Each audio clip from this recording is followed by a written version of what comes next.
Julie! Yeah?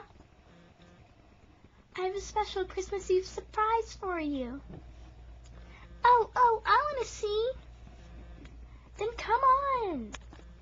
Mom, can you read Julie and I a Christmas bedtime story? Sure, honey. Which one? I have an idea.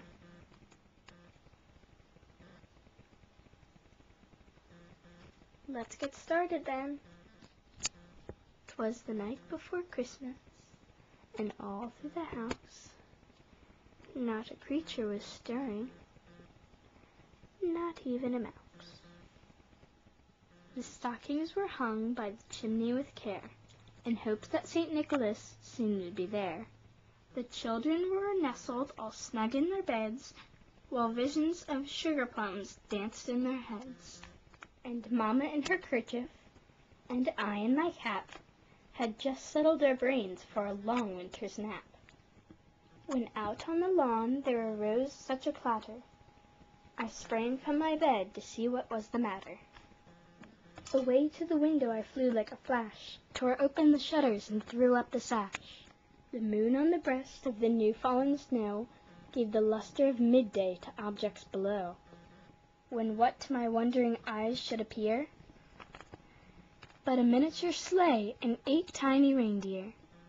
With a little old driver so lively and quick, I knew in a moment it must be St. Nick. More rapid than eagles his coursers they came, and he whistled and shouted and called them by name.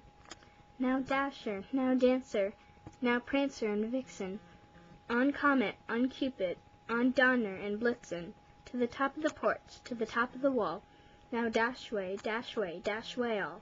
As dry leaves that before the wild hurricane fly, when they meet with an obstacle, mount to the sky, so up on the housetop the coursers they flew, with the sleigh full of toys, and St. Nicholas too. And then in a twinkling I heard on the roof the prancing and pawing of each little hoof. As I drew in my head and was turning around, down the chimney St. Nicholas came with a bound. He was dressed all in fur from his head to his foot, and his clothes were all tarnished with ashes and soot. A bundle of toys he had flung on his back, and he looked like a peddler just opening his pack. His eyes, how they twinkled, his dimples, how merry, his cheeks were like roses, his nose like a cherry. His droll little mouth was drawn up like a bow, and the beard on his chin was as white as the snow. The stump of a pipe he held tight in his teeth, and the smoke it encircled his head like a wreath.